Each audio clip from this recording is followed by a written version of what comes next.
everyone, welcome back to 996 The Howl. Beware, a warning, maybe high amounts of copium in this video, but yes, the Coyotes Arena vote is finally here. Tuesday night the vote will be counted, pretty sure publicly announced, not sure what time, but Tuesday, May 16th is the voting, the last day to vote.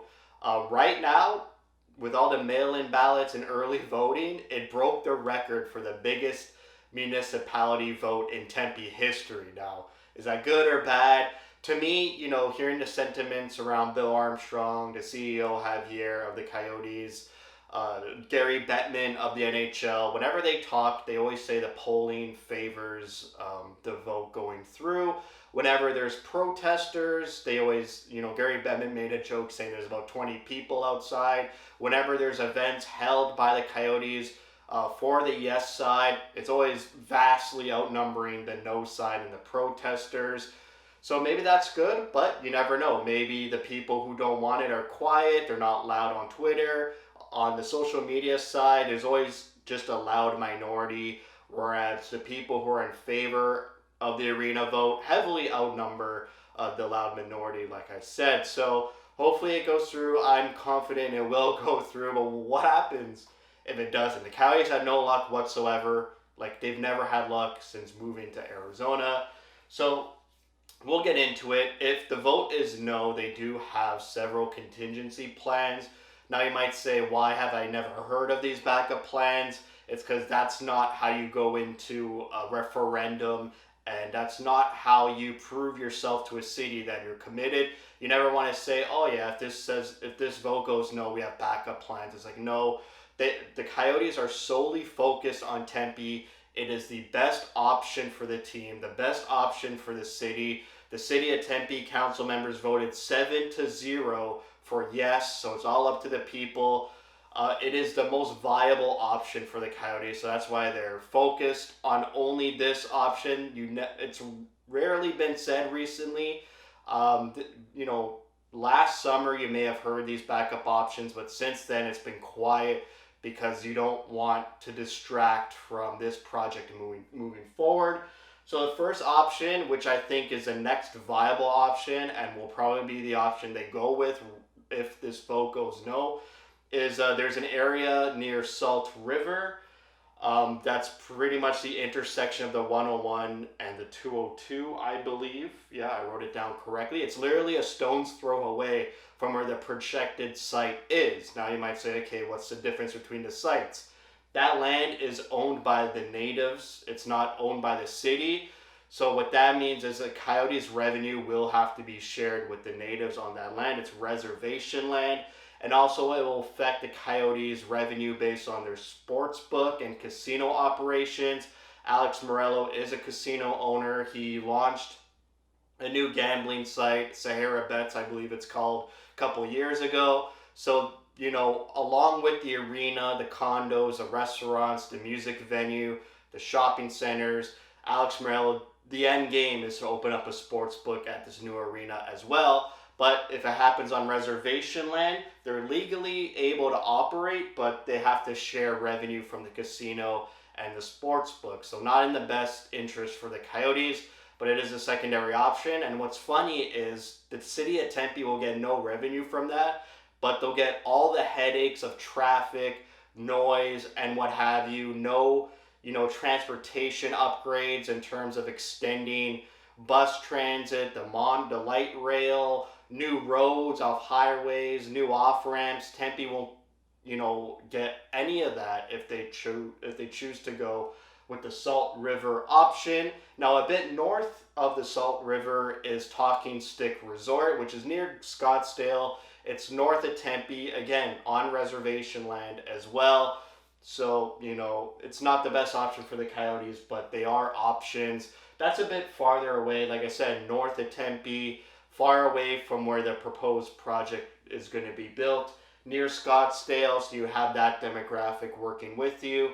But again, it's going to cost the Coyotes more in the long run because they have to share revenues with the owners of the land. And then we go to the Phoenix Suns Arena. The previous Suns owner, Sarver, always publicly said he wanted nothing to do with the Coyotes. So the Coyotes never had that option of playing in the Phoenix Suns Arena in downtown Phoenix. Now that owner is gone, fired, let go due to problematic situation. So there's a new owner. Maybe the new owner and the Coyotes could work together if this option fails.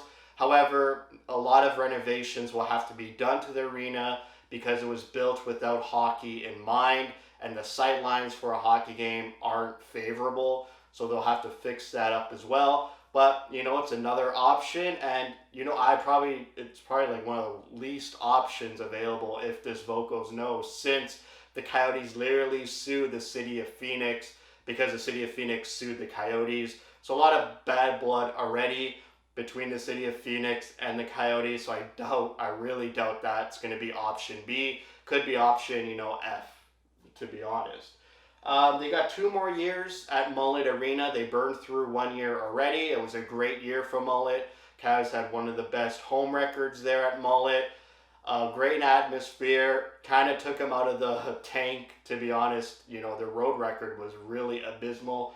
They have an option for a 3rd year, which I think they will exercise. I don't think they could build this new entertainment district and the new arena first in under 2 years. So they're definitely going to exercise that 3rd year. They don't have to commit to that 3rd year until the 3rd year comes, which is why it's not confirmed 100% the Coyotes are staying in Mullet for 3 more years. Right now, all they have to say is 2 more years. Until those 2 years are up, then they have the option to exercise that option for the 3rd year. There's been talk, about Mesa, which is located east of Tempe. They would be welcoming for the Coyotes if the vote goes south on Tuesday. That's another option that, very unconfirmed, a lot of speculation and rumors around that. You rarely hear that publicly. You only hear it around the fan base and people who live there, so maybe that's completely wrong. But again, it's another option. East Valley, that's where the Coyotes want to be. Mesa's near Tempe. The West Valley, where Glendale was, is not where they wanted to be at all. And then we have the R word, unfortunately. That stands for relocation. I think that's not going to happen. A lot of things need to go wrong in order for the team to reach that point. If they do reach that point, I think the options are going to be probably in order: Houston, Atlanta, and then probably another American city. I wouldn't say Quebec City. It seems like the NHL really doesn't want to go there. They want to only go there if it's the last option. But there's so much talk around Atlanta building a new arena, getting hockey back. There's so much promotion for that a couple weeks ago. Maybe that's an American Hockey League team. Maybe that's something to do with this vote. You never know, but they're going to have to build that arena, so that's another 2 or 3 years. So, it could all come together. If the vote goes no, they play in Mullet for 2 or 3 years, and then that Atlanta arena's built. That's obviously the worst option imaginable. Even talking about it, it's hard for me to talk about it. I don't think it's going to get there, but it's an option. Anything could happen, and it has to go on the board under the no side. But let's get into good news. Let's go into the yes side, which I think will be the result of the voting. An immediate $40 million deposit will be wired from Alex Morello, the owner of the Coyotes, to the city of Tempe immediately once the vote goes through, and that is non-refundable. So immediately, if the vote is yes, the Coyotes lose out on $40 million, which is why they sell off players like OEL, Gostisbehere, Chikrin. They get these LTR guys to increase their cap floor. That's all that money saved literally goes into the deposit of the arena. It's going to take about 30 to 45 days after the vote in order to get a shovel in the ground. And then once that shovel is in the ground, about 9 months to completely remove the landfill, improve the foundation, and build, what they call the bathtub of the arena. That's all going to happen in the first 9 months, the cleanup and just the foundation of the arena. Obviously, the arena will be built first, and then they'll go to the extracurriculars in the condo, restaurants, shopping center, music venue. And then I'm pretty sure the moment a shovel hits the ground, I don't know when exactly. I don't know if it's a joke. It's not a joke, but I don't know how serious Gary Bettman was when he said once shovels hit the ground, the 30-year non-relocation clause kicks in. But it's either when the vote is yes or the 30 or 45 days for the shovel to get into the ground. Gary Bettman has said the Coyotes will stay there for 30 years. No relocation is possible. The Coyotes, any owner of the Coyotes, existing or future owner of the Coyotes, has to stay in this entertainment district for 30 years. That's how committed Gary Bettman is to the state of Arizona. Thank you, Daddy. And yeah, that would be the best possible outcome for Tuesday night. So get ready, we're almost there.